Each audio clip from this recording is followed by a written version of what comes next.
I am grateful social media was not around when I went through my moment of darkness. People don't like to let you forget when you mess up in life.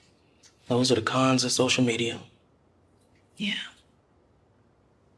Like, we all have a past. We all need grace. You now have the power to severely alter this young lady's life. Now, I can't tell you what to do with that power. Wow. Okay. This clip, I was getting annoying with just the content Curtis and Floyd clips, but this one, this was some good stuff. So Malik is in a position where he can do one or two things. If he puts together a smear campaign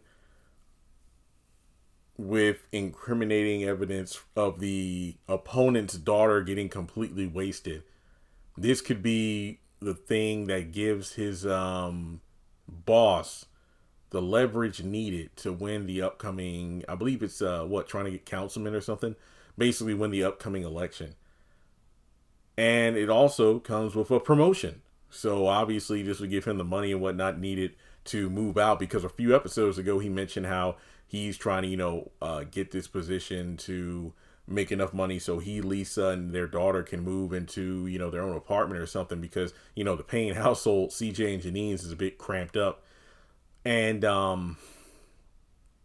now he's conflicted because on the one hand, this is just what he needed to get the leg up. But on the other, it's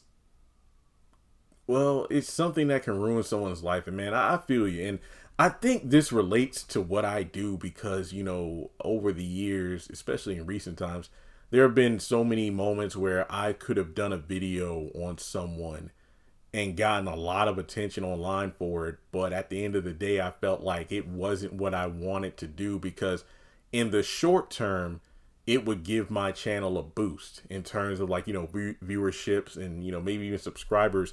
But on the other, it's like, I don't know. It's like certain gossipy things. It's like, I never wanted my platform to become a gossip rag. I mean, certain things about actors, their appearance or, certain things in their personal life. Are they dating so-and-so? And I'm like, I only really cover topics like that if the actors themselves come to the forefront on social media and address certain things. Because at that point, I'm like, okay, well, they've decided to make this specific topic public knowledge. And at that point, it is fair game morally for me to cover, depending on the topic, of course. But, for example, there have been a number of times where, do you think Crystal is pregnant? AKA Fatima. And I'm like, I don't know.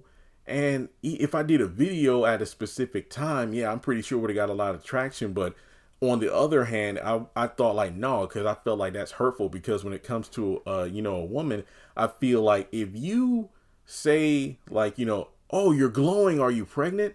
And then you're wrong. It's like, are you calling me fat? And Crystal herself had to go on social media a number of times to say, folks, just please stop the rumors. I'm not pregnant. My weight fluctuates up and down. So no, I'm not pregnant. It's like, I put on a few pounds, but I'm working out. And I think she even said on either a live stream or a talk show appearance, I just had to start working out because too many people were talking about, am I pregnant and whatnot. And I'm like, thank goodness I had that kind of moral debate in my mind as to whether or not this was a topic I wanted to cover, because with my platform being as large as it is, I didn't want to be one of the loudest voices like, is Crystal Hazlett pregnant? Who's the baby daddy? See what I mean? Case in point, another one being, I believe her 40th birthday party, when Tyler Perry bought her a crap ton of designer bags, and people are like, are they dating? And I'm like, I did a video, but not on that particular subject. More like, a lot of people are bringing this to my inbox and whatnot, but look at the source where it came from, and you can tell it's just a gossip rag. So there you go. But when it comes to Malik, I just love the fact that he brings up the power of social media. It's like, it's a good thing, but at the same time, it's a bad thing. And I love how Janine made it personal. For one, she did not guilt trip her son. She basically said, you have the power in this situation. I'm not going to sway you one way or another. I'm just glad social media didn't exist when I was going through my dark time, because, when you mess up in life, people don't like you. People don't mind bringing it up to your attention, basically reminding you of your past mistakes and whatnot. And I just love the fact that she has faith in her son to do what he feels is right, not what she thinks is right, but Malik, man, and it's just crazy because in situations like this, you have to think about the moral high ground because, okay, how can this benefit me?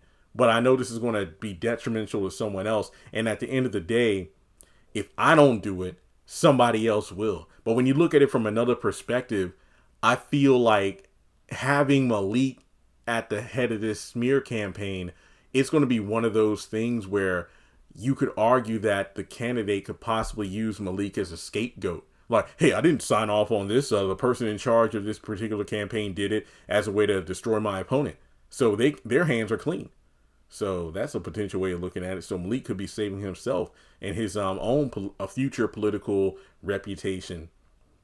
Because imagine if he himself is the person in charge of this smear campaign, and then one day he might decide to run for office himself, and then somebody decides to pull up things from his past, like when he got arrested for the motorcycle thing by Uncle, Curtis, and didn't he get married briefly or something, and then he's baby mama was a stripper. There's so many things that could be used against him, not to mention other elements of his family, themselves. But I just feel, and I trust him to leave.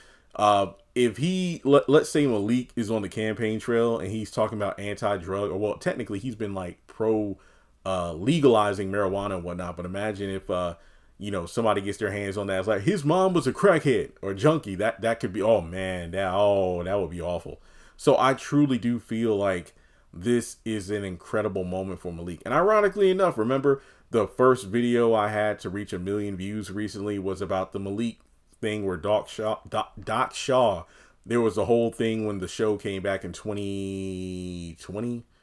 Oh man, he's way too skinny. He looks sickly. And I'm like, I did a video, which I felt like in that moment, like, even back then, I was thinking 2 or 3 years into my channel, and I'm like, I don't feel comfortable talking about this, but I just saw way too much negativity online. And I'm like, look, we just lost Chadwick Boseman like last month, and people were stunned and like at a loss for words when they found out he died of cancer. And in one of his last kind of like social media appearances, I remember he did like some sort of live stream for it was something. I don't know if it was like an announcement for like a project or some sort of like fundraiser or whatever. People were like, yo, why is he looking so sickly? He looks like a skeleton. And then it turns out he had cancer, and people are like, uh-oh.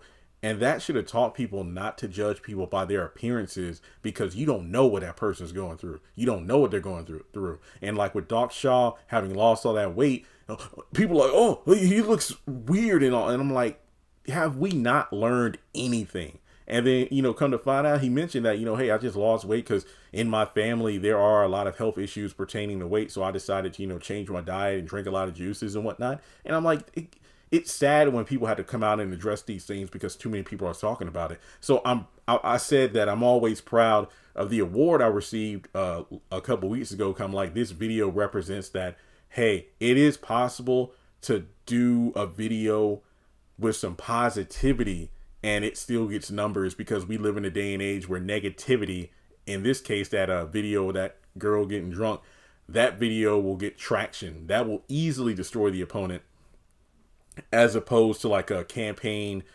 showcasing the positive things that the candidate could do if they were to go into office. So yeah, I applaud this scene. It looked great. And it makes me excited for when the show does come back on the 19th, even though they've technically showed us at least 12 minutes of a 20-minute episode. But yeah, that's all I got. Let me know your thoughts in the comments below. Like and subscribe, and I'll catch you in the next video.